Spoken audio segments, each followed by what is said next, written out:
আজকে হঠাৎ আমি কেন চাউমিন রান্না করলাম এবং সকাল থেকে সন্ধ্যে পর্যন্ত সারাদিন আমি কীভাবে কাটালাম সেই সব কিছু শেয়ার করবো তোমাদের সাথে। তো চলো বেশি না বকে শুরু করা যাক। ঘুম থেকে উঠে চান ধান করে রেডি হয়ে প্রথমে চলে যাই মন্দিরে। মন্দির থেকে পুজো করে বাড়ি এসে দেখে আজকেও পান্তা ছিল। তো মেজি আর আমি মিলে দুজনে ঠিক করলাম যে চল তাহলে আজকে দোকান থেকে চানাচুর কিনে আনা যাক, পান্তা দিয়ে খাবো। পান্তা দিয়ে চানাচুর খেতে আমার তো বেশ ভালোই লাগে, কিন্তু এটা সবসময় চানাচুর দিয়ে পান্তা খাওয়া এটা সম্ভব হয়ে ওঠে না। তো আজ পান্তা খাবার আগে যেহেতু এটা মনে পড়েছে, সেই জন্য আমি আর মেজি দুজনে মিলে তো চলে গেলাম চানাচুর আনতে। চানাচুর এনে তারপরে বসে পড়ি পান্তা খেতে। আর মা আজকে দুটো ডিম একসাথে ভেজে দিয়েছিল, তো দুটো ভাগও করে দিয়েছিল যাতে আমার আর মেজি কোনো ঝামেলা না হয়। তো এমনি অতটা এখন বড় হয়ে গেছে, অতটাও ঝামেলা করি না, তবু মায়ের সাথে টুকটাক তো লেগেই যায়। তো পান্তা ডিম ভাজা চানাচুর দিয়ে সকালের খাবারটা তো হয়ে যায়। তারপরে দেখি মেজি দোকানে গিয়ে একটা খাবার কিনে আনে, তো ও আর আমি দুজনে ভাগ করে খাচ্ছিলাম। তারপর আর কি খাবারটা দুজনে মিলে ভাগ করে খেয়ে তারপরে আমি তো বসে পড়লাম টিভি দেখতে, আর মেজি চলে গেছিলো রান্নাঘরে। তারপরে দুপুরে খাবার টাইম হয়ে গেলে বসে পড়ি খেতে। আর আজকে রান্নাটা মেজদি করেছিল বেসনের বড়া দিয়ে আলু দিয়ে তরকারি। এই রান্নাটা আমার দিদা বেশি ভালো করে, তো আমি ছোটোবেলা থেকে দিদার হাতে বেশি খেয়েছি এই রান্নাটা। এখন গিয়ে মাও করে, কিন্তু মাটাও ভালো হয়, কিন্তু দিদারটা যেন আমার বেশি ভালো লাগে খেতে।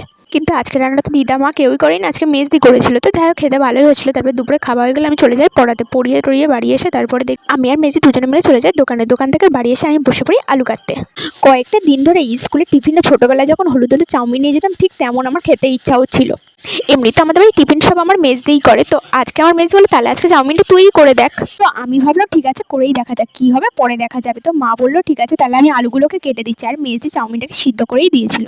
আর আমার মা দেখো আমার সাথে গল্প করছে, আমার মা জানেই না যেদিকে ভিডিও চলছে, যদি জানতো না তাহলে আর আমার দিকে তাকাতেও না। তো যাই হোক আমি তারপরে বসে পড়লাম চাউমিন করতে। সব কিছু গোছানোই ছিল, আমার খালি খুন্তি নাড়া কাজটাই ছিল। ছোটোবেলায় আমি একবার চাউমিন করেছিলাম, মা মেজি দুজনেই বাড়ি ছিলাম, দুজনে গেছিলাম মাসির বাড়ি। এবার যাই হোক মাসির বাড়ি থেকে এসে তো কিছু খাবে, তো মা আমি তো জানি ভাত রান্না করতে আমি পারি না, তো সেই জন্য মাকে বলেছিলাম তুমি অত চিন্তা করো না, দেখি আমি কিছু একটা করবো খুনি। তো আমি ভেবেছিলাম ঠিক আছে চাউমিন করে রাখবো, মা আর মেজি বাড়ি এসে চাউমিন খেয়ে নেবে, হয়ে যাবে, তারপর পরে যা হবে দেখা যাবে। তো যাই হোক আমি সব কিছু গুছিয়ে গেছি চাউমিন করতে বসেছিলাম। সেই চাউমিন মানে আমি এতটাই স্পেশাল চাউমিন বানিয়েছিলাম যে কি বলবো, 2.5 ঘন্টা টাইম লেগেছিল। কিন্তু আমার মায়ের একটা জিনিস খুব ভালো লাগে, মা সবসময় বলে খারাপ হোক ভালো হোক বানিয়েছি, চেষ্টা করেছি, এটাই অনেক।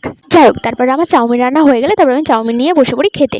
আজকে চাউমিনটা বানাতে আমার 2.5 ঘন্টা টাইম লাগেনি, কিন্তু খেতে খুব সুন্দর হয়েছিল। ছোটোবেলায় ওই 2.5 ঘন্টা ধরে বানানো চাউমিনটার থেকে নিজে রান্না করে নিজেই প্রশংসা করছি। তো যাই হোক আজকের জন্য এটুকু, দেখা হচ্ছে নেক্সট ব্লগে।